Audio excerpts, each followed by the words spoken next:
All right, doing another workbench build. I got these cut so far. The workbench is going to go actually along this wall. It's only going to be 16 inches wide just to have basically like a sander and all of the vices and everything mounted to that. So that way it saves me a little floor space and I can easily reach above it.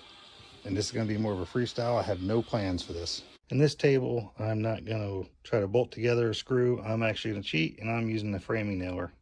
All right, got this set up, got this end level. I do have that piece of foam back behind here because there is going to be drywall going on here, and that's just taking the place of the thickness of the drywall so I can slide it in later. All right, got the area all cleaned out. Now I just got to get the long boards that we already have because this is another project where everything is already on hand. And lay down and see how big we got. All right, got it up here just mocked up, and it looks like we're going to be about 10 foot 4.5 inches. I still got to nail it together, then put the bottom support going across. All right, got the two boards on and nailed.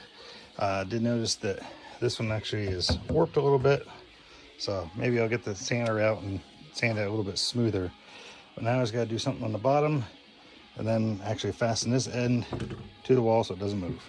And I've decided on this bottom one, you can see I put the little spaces underneath that end and this end, because I plan on putting boxes and stuff down underneath, so I want it to be able to hold the weight.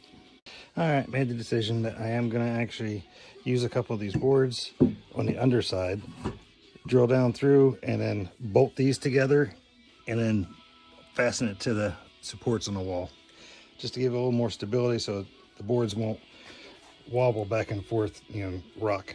All right, I got one put on here and one on here, and I over tightened so that way the heads were just about flush with the top.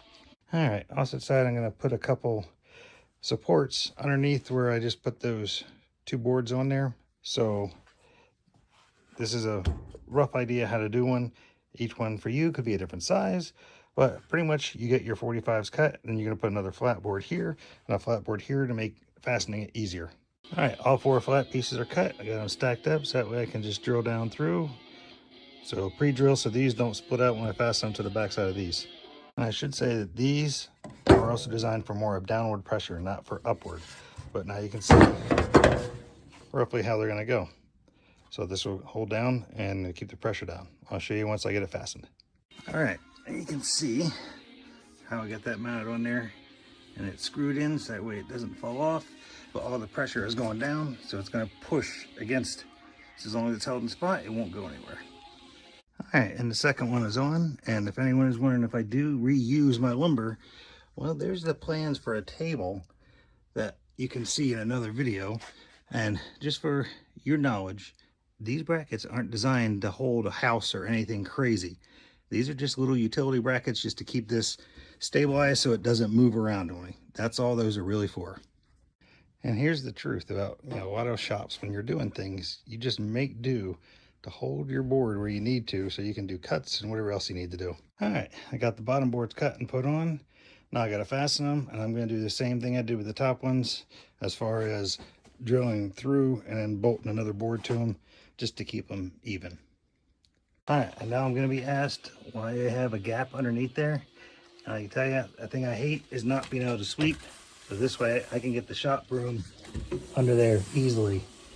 I can run shop vac hose or anything. So bench is pretty much done. I'm going to put one support in the middle because I plan on putting a lot of totes and stuff in this bottom. Other than that, this one's completed. Now you can see more of what my vision was for this workbench. Being able to hold the tools on the top, which I don't have them fastened down yet. They can be moved around, but now you understand why it didn't have to be very big, but that way the totes and everything fit. Hope you enjoyed this video. Please like and subscribe.